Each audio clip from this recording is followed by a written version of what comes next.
پچھلے جمعہ میں ہم نے نیکی کے اثرات کے حوالے سے کچھ معروضات عرض کی تھیں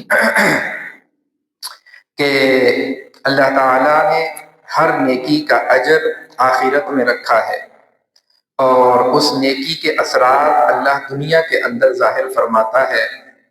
اس کے ضمن میں کچھ احادیث، کچھ قرآن کی آیات اور کچھ واقعات عرض کیے تھے۔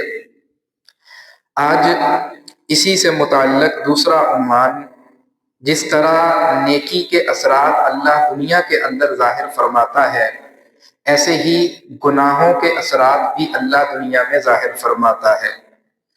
ہر گناہ، اس پر ملنے والی سزا اور ہر ایسا برا عمل جس پر اللہ نے گناہ اور سزا کا وعدہ کیا ہے، اس کا تعلق اللہ نے آخرت کے ساتھ جوڑا ہے، اور اس گناہ کے اثرات اللہ تعالیٰ دنیا کے اندر ظاہر فرماتا ہے۔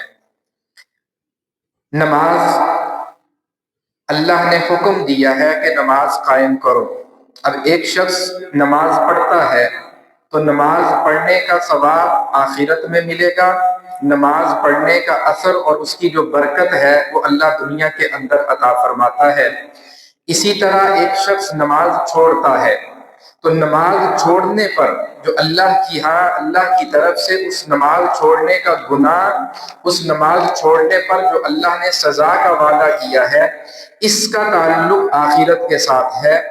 اس نماز چھوڑنے کی نحوست، اس نماز چھوڑنے کے جو برے اثرات ہیں، یہ اللہ دنیا کے اندر ظاہر فرما دیتا ہے۔ اللہ نے قرآن کریم کے اندر حکم دیا ہے وَآتُوا الزَّکَاۃَ، زکوٰۃ ادا کرو۔ ایک شخص زکوٰۃ ادا کرتا ہے تو زکوٰۃ کے ادا کرنے پر جو اللہ نے نیکی کا وعدہ کیا ہے وہ آخرت میں ملے گی۔ اس زکوٰۃ دینے کی برکات اور اس کے اثرات جو ہے وہ اللہ دنیا کے اندر ظاہر فرما دیتا ہے۔ اسی طرح ایک شخص پر زکوٰۃ واجب ہے اور وہ زکوٰۃ ادا نہیں کرتا تو زکوٰۃ ادا نہ کرنے کا جو گناہ ہے وہ اللہ آخرت کے اندر دے گا۔ زکوٰۃ ادا نہ کرنے پر جو وعیدیں اور جو سزا اللہ نے مقرر کی ہے وہ اللہ آخرت کے اندر دے گا، لیکن زکوٰۃ ادا نہ کرنے کی جو نحوست اور جو اس کے برے اثرات ہیں وہ اللہ دنیا کے اندر ظاہر فرما دیتا ہے۔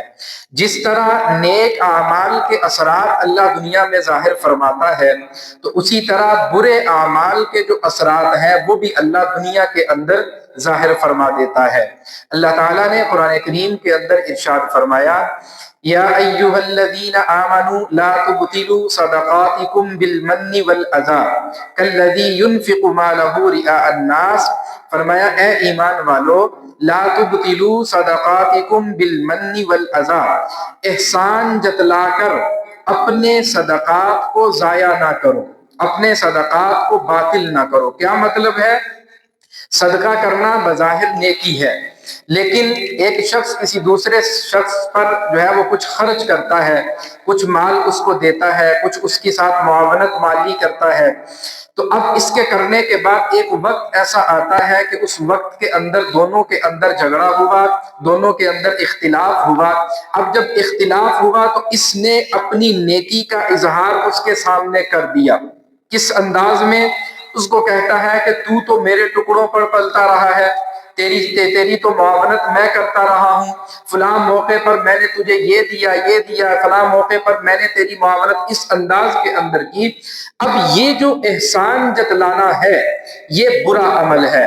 اس برے عمل پر جو گناہ ہے، جو وعید ہے، اس کا تعلق آخرت کے ساتھ ہے، اور اس کا جو دنیا کے اندر اثر ہے، فرمایا لا تبطلوا صدقاتکم بالمن والاذی، احسان جتلانے کے ساتھ اپنے عمل کو ضائع مت کرو۔ کیا مطلب؟ ادھر اس نے احسان جتلایا، برسوں پہلے کا کیا ہوا اس کا عمل، یا کئی سالوں تک وہ عمل کرتا رہا، ایک بار اس کو احسان جتلا دیا۔ اللہ فرما رہے ہیں لا تبطلوا صدقاتکم بالمن، جب احسان جتلا دیا تو گویا اس نے اپنے عمل کو باطل کر دیا، اپنے عمل کو ضائع کر دیا، تو یہ اس کا عمل دنیا ہی کے اندر اللہ نے ضائع فرما دیا۔ اسی طرح انسان کوئی بھی برا عمل کرتا ہے تو اس برے عمل کا نتیجہ اللہ دنیا کے اندر ظاہر فرما دیتے ہیں، اس برے عمل کے جو اثرات ہوتے ہیں وہ اللہ دنیا کے اندر ظاہر فرما دیتے ہیں۔ آج دنیا کا ماحول یہ بن گیا ہے، ہم ہر طرف نظر دوڑاتے ہیں تو ہر گھر کے اندر پریشانیاں ہمیں نظر آتی ہیں۔ جس گھر پر دستک دیں، جس دروازے پر دستک دیں، یا جس انسان کے دل کو ٹٹول کر دیکھیں اور وہاں پر دستک دیں، اس کے حال احوال لے کر دیکھیں، ہر انسان اندر سے غموں سے بھرا ہوا ہے، ہر انسان پریشانیوں سے بھرا ہوا ہے، ہر انسان کا دل جو ہے وہ دکھی ہے، وہ پریشان ہے۔ اس پریشانی کے عالم میں اور ان حالات کے اندر جس انسان کو پرکھا جاتا ہے تو نظر آتا ہے کہ اس کو تو اس چیز کی بھی ضرورت ہے، اس کو فلاں بھی چاہیے، یہ اس غم کے اندر بھی مبتلا ہے، اس کے سر پر تو فلاں قسم کی پریشانی بھی جو ہے وہ منڈلا رہی ہے، تو وہ ہر انسان پریشانی کے اندر مبتلا نظر آتا ہے۔ تو اس کی وجہ کیا ہے کہ وہ انسان کے وہ اعمال جو اللہ کی مرضی کے خلاف ہوتے ہیں، انسان کے وہ اعمال، وہ افعال جو اللہ کی نافرمانی کے اندر جو ہے وہ ادا ہوتے ہیں، یہ ان اعمال اور ان افعال کی جو ہے وہ نحوست ہوتی ہے، جس نحوست کا اثر اللہ دنیا کے اندر ظاہر فرماتے ہیں، اور اس نحوست کی وجہ سے ہمارے دنیا کے حالات جو ہے وہ بگڑ جاتے ہیں۔ پھر پریشانیاں جو ہے وہ ہمارے گھروں میں ڈیرا ڈال لیتی ہیں، پھر جو ہے وہ مصائب ہمارے سروں کے اوپر آ جاتے ہیں، اور پھر ہر طرف سے جو ہے وہ ہمیں جو ہے وہ ہمارے کان ترس جاتے ہیں اس بات کے لیے کہ کہیں سے ہمارے لیے کوئی خوشخبری آئے، کہیں سے ہمیں کوئی اچھی خبر سنائی دے، کہیں سے ہمارے لیے کوئی ٹھنڈی ہوا آئے، لیکن کسی دروازے سے کوئی ٹھنڈی ہوا آتی نظر نہیں آتی۔ وجہ کیا ہوتی ہے؟ ہمارے اعمال کی نحوست اور ہمارے ان اعمال کا وہ برا اثر جو اللہ دنیا کے اندر ظاہر فرما دیتا ہے، اور ہم اس برے اثر کو سمجھ بھی نہیں پا رہے ہوتے، ہم اس برے اثر کو محسوس بھی نہیں کر پا رہے ہوتے۔ ہم کبھی ان حالات کا ذمہ دار اپنے حکمرانوں کو ٹھہراتے ہیں، اور کبھی ان حالات کا ذمہ دار اپنے جو ہے وہ اداروں کو اور ادھر ادھر کی چیزوں کے اوپر الزام لگا رہے ہوتے ہیں کہ جی فلاں حکومت نے یوں کر دیا، ہمارے حالات یہ ہو گئے، فلاں بادشاہ نے یہ کر دیا، ہمارے حالات یہ ہو گئے، فلاں صدر نے یوں کر دیا، ہمارے حالات یوں۔ یہ کچھ بھی نہیں ہے، حالات اللہ کی طرف سے ہے۔ کسی بادشاہ کے ہاتھ میں اللہ نے حالات کا اختیار نہیں دیا، کسی صدر اور وزیر اعظم کے ہاتھ میں اللہ نے حالات کا اختیار نہیں دیا۔ حالات کی تبدیلی اس کا اختیار صرف اللہ کے پاس ہے۔ حالات اچھے ہیں تب بھی اللہ کی طرف سے ہے، حالات سخت ہوتے ہیں یہ بھی اللہ کی طرف سے ہوتے ہیں۔ حالات کو اللہ جو ہے وہ حالات کو اللہ کشادہ کر دیتا ہے، انسان کے حق میں کر دیتا ہے، یہ بھی اللہ کی طرف سے ہوتا ہے۔ اور اگر حالات کو اللہ ٹائٹ کر دیتا ہے، سخت کر دیتا ہے، اللہ تنگ کر دیتا ہے، یہ بھی اللہ ہی کی طرف سے ہوتا ہے۔ اس میں کسی اور کا قصور نہیں ہے، یہ ہمارے اعمال کا قصور ہے، یہ ہمارے افعال کا قصور ہے، یہ ہمارے کردار کا قصور ہے۔ ہمارے اعمال اچھے ہوں، اللہ ہمارے سروں پہ حکمران بھی اچھے مسلط کر دے، ہمارے اعمال اچھے ہوں، اللہ ہمارے سروں پر صدر اور وزیر اعظم بھی اچھا جو ہے وہ جو اس کو اللہ مسلط کر دے۔ لیکن جب اعمال برے ہیں، جب افعال برے ہیں، ہر قدم ہمارا وہ اللہ اور اس کے رسول کی نافرمانی کے اندر اٹھتا ہے، ہر قدم ہمارا وہ اللہ کو ناراض کرنے کے لیے اٹھتا ہے۔ ہم صبح کو اٹھتے ہیں، شام تک ہمارا ہر قدم اللہ کی نافرمانی کے لیے اٹھتا ہے، ہمارا ہر عمل وہ اللہ کو ناراض کرنے والا ہوتا ہے، ہمارا ہر کام جو ہے وہ اللہ کے رسول کے دین کے مخالف ہوتا ہے۔ پھر ہم یہ کہیں کہ جی حالات ہمارے حق میں ہو، اور پھر ہم اس بات کی امید اور اس بات کی توقع رکھیں کہ جی سارے احوال جو ہے وہ ہمارے حق میں درست ہو اور بہتر ہونا شروع ہو جائے۔ یہ اللہ کا قانون نہیں ہے، یہ اللہ کا دستور نہیں ہے۔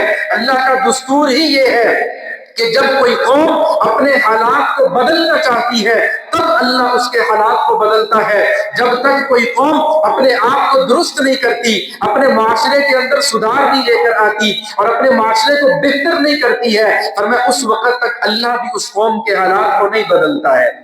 اللہ بھی اس قوم کے حالات کو نہیں بدلتا ہے، ہمیں خود بدلنا پڑے گا، ہمیں اپنی ذات کو بدلنا پڑے گا، ہمیں اپنے گھرانے کو بدلنا پڑے گا، ہمیں اپنے گھر والوں کی زندگیوں کو بدلنا پڑے گا، گناہ سے نیکی کی طرف ہجرت کرنی پڑے گی، برائی سے اچھائی کی طرف ہجرت کرنی پڑے گی، برے کاموں کو چھوڑ کر اچھے کام کو کرنا پڑے گا، اچھے اعمال کو اپنانا پڑے گا، تب جا کر اللہ کی طرف سے حالات جو ہے اللہ درست فرمائے گا۔ اب گناہ انسان کرتا ہے، اور اس گناہ کی نحوست کیا ہوتی ہے، برا عمل انسان کرتا ہے، اس برے عمل کی نحوست کیا ہوتی ہے، اس برے عمل کا دنیا کے اندر اثر کیا ہوتا ہے۔ حدیث مبارکہ میں آتا ہے، نبی کریم صلی اللہ علیہ وسلم نے فرمایا یہ کچھ نحوستیں، یا یوں سمجھ لیجئے کہ گناہ کے کچھ نقصان علماء نے لکھے ہیں، ابن جوزی رحمہ اللہ نے لکھے ہیں، امام ابن قیم رحمہ اللہ نے لکھے ہیں، اسی طرح دوسرے بڑے بڑے ائمہ نے گناہوں کے نقصانات لکھے ہیں۔ ان میں فرمایا انسان جب گناہ کی زندگی گزارتا ہے اور اللہ کی نافرمانی والی زندگی اختیار کرتا ہے، جب انسان اللہ کے ہدایت والے راستے کو چھوڑ کر گمراہی والے راستے پر چلنا شروع کرتا ہے، اس کے نقصانات کیا ہوتے ہیں؟ فرمایا سب سے پہلا نقصان اللہ حافظے کو کمزور کر دیتا ہے۔ گناہ کا نقصان کیا ہے؟ اللہ حافظے کو کمزور کر دیتا ہے۔ آج ہم شکوہ کرتے ہیں کہ 10 دن پہلے یہ بات سنی تھی، آج ہمیں یاد ہی نہیں ہے، 2-4 دن پہلے یہ بات ہوئی تھی، 2 لوگ آپس میں بیٹھ کر بات کر رہے ہیں، 2-4 دن کے بعد جب پوچھا جاتا ہے مجھے تو یاد ہی نہیں کیا بات ہوئی تھی۔ تو یہ جو حافظے کا کمزور ہونا ہے، اس کے پیچھے ہمارے گناہوں کی وجہ ہے، ہمارے گناہوں کی وجہ سے اللہ حافظے کو کمزور کر دیتے ہیں۔ امام مالک رحمۃ اللہ تعالی علیہ یہ استاد ہیں امام شافعی رحمہ اللہ کے۔ امام مالک رحمہ اللہ یہ استاد ہے امام شافعی رحمۃ اللہ علیہ۔ امام مالک رحمہ اللہ نے جب امام شافعی کو دیکھا کہ جس بات کو سنتے ہیں یا جس بات کو پڑھتے ہیں، ایک بار سننے سے ایک بار پڑھنے سے فوری طور پر وہ بات یاد ہو جاتی ہے اور پھر کبھی بھولتی بھی نہیں ہے، مہینوں سالوں پہلے سنی ہوئی بات وہ آج بھی یاد ہے۔ یہ وہ زمانہ تھا جب احادیث کو جمع کیا جا رہا تھا، یہ وہ زمانہ تھا جب احادیث کو ایک کتابی شکل کے اندر لکھا جا رہا تھا۔ اب ایک حدیث جو 10 سال پہلے سنی تھی، جو 15 اور 20 سال پہلے سنی تھی، امام شافعی رحمہ اللہ کو اللہ نے وہ حافظہ دیا تھا، دماغی قوت امام شافعی کی اتنی تیز تھی کہ 10 سال پہلے سنی ہوئی وہ حدیث لفظ بلفظ ویسے ہی ان کے دماغ میں بیٹھ جاتی۔ تو امام مالک رحمہ اللہ نے، امام شافعی کی عمر ابھی بالکل تھوڑی تھی، بچے تھے، امام مالک رحمہ اللہ نے جب امام شافعی کے اس حال کو دیکھا کہ اللہ نے اتنا زبردست حافظہ اور اتنی جو ہے وہ قوت دی ہے حافظے کی امام شافعی رحمہ اللہ کو، تو امام مالک رحمہ اللہ نے وصیت ان کو ایک نصیحت کی اور بلایا اور بلا کر نصیحت کی۔ فرمایا بیٹا میں دیکھ رہا ہوں کہ اللہ نے تجھے مضبوط حافظہ عطا کیا ہے، اللہ نے تجھے مضبوط حافظہ دیا ہے، اس حافظے کی حفاظت کرنا۔ کیسے حفاظت کرنا؟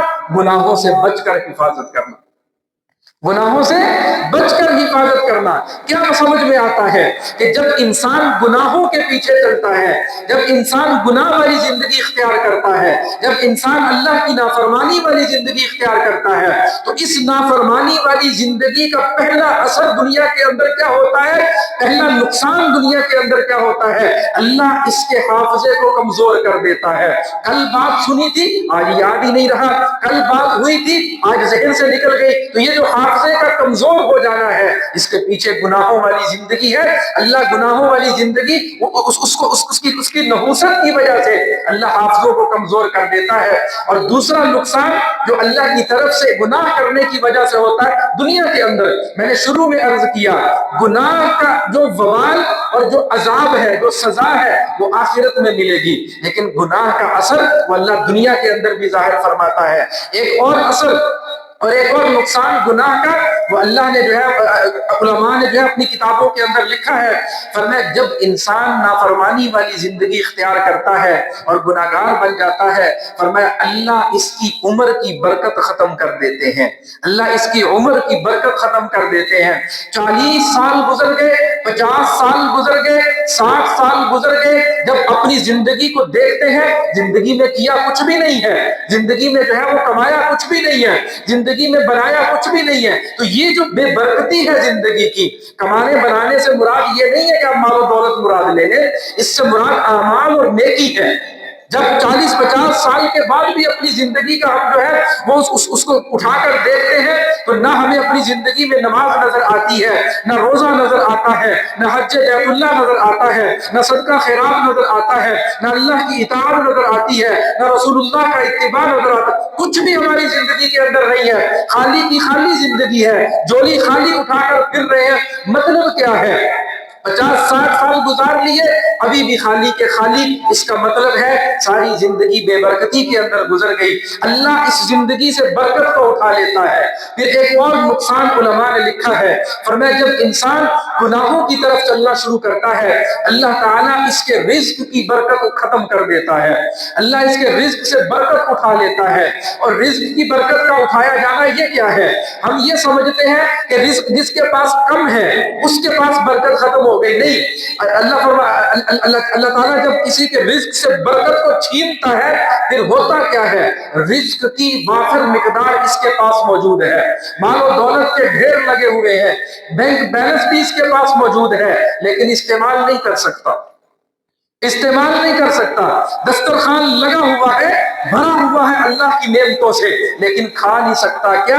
ڈاکٹر نے منع کر دیا ہے تمہارے لیے یہ بھی نقصان ہے، یہ بھی نقصان ہے، یہ بھی نقصان ہے، تم یہ کھاؤ گے تو یہ ہو جائے گا، تم وہ کھاؤ گے تو فلاں ہو جائے گا۔ سب کچھ موجود ہے لیکن کھا نہیں سکتا۔ علماء فرماتے ہیں یہ ہے رزق کی بے برکتی، یہ ہے رزق کی بے برکتی۔ سب کچھ پاس ہونے کے باوجود استعمال نہیں کر سکتا، آسائشیں موجود ہیں لیکن ان سے فائدہ نہیں اٹھا سکتا، رزق موجود ہے لیکن اس کو کھا نہیں سکتا۔ فرمایا یہ رزق کی بے برکتی ہے کہ سب کچھ ہونے کے باوجود بھی زندگی کے اندر سکون نام کی چیز کوئی نہیں، زندگی میں اطمینان نام کی چیز کوئی نہیں ہے۔ تو یہ رزق کی بے برکتی ہے، یہ کب ہوتی ہے؟ جب انسان گناہوں کے پیچھے دوڑتا ہے، جب انسان اللہ کی نافرمانی والی زندگی کو اختیار کرتا ہے اللہ رزق سے برکت کو اٹھا لیتا ہے، اللہ اولاد سے برکت کو اٹھا لیتا ہے، پھر اولاد نافرمان بن جاتی ہے، پھر اولاد کا ہاتھ ماں باپ کے گریبان تک پہنچتا ہے۔ انسان یہ سوچتا ہے کہ میں نے تو کوئی کام ایسا نہیں کیا تھا کہ میری اولاد ایسی ہو، میں نے تو دنیا میں جو ہے وہ اولاد کے لیے یہ بھی بنایا، میں نے تو اولاد کو زمین بنا کر دی ہے، جائیداد بنا کر دی ہے، بینک بیلنس بنا کر دیا ہے، میں نے سب کچھ اولاد کے لیے کیا ہے، پھر بھی میری اولاد کا ہاتھ وہ میرے گریبان تک پہنچ گیا ہے۔ اس کے پیچھے وجہ یہ نہیں ہے کہ تم نے اولاد کے لیے کچھ بنایا یا نہیں بنایا، اس کے پیچھے وجہ یہ ہے کہ تم نے اللہ کی نافرمانی والا راستہ اختیار کیا۔ اس کی نحوست اور اس کے نقصان کے نتیجے میں اللہ نے تمہاری زندگی میں تمہاری اولاد سے برکت کو اللہ نے اٹھا لیا، اللہ نے اولاد کی برکت کو ختم کر دیا۔ اولاد ہے تو صحیح لیکن نافرمان ہے، اولاد ہے تو صحیح لیکن اولاد کی طرف سے سکھ کوئی نہیں مل رہا، اولاد تو موجود ہے لیکن اولاد جو ہے وہ دل کی ٹھنڈک نہیں بن رہی۔ کیوں نہیں بن رہی؟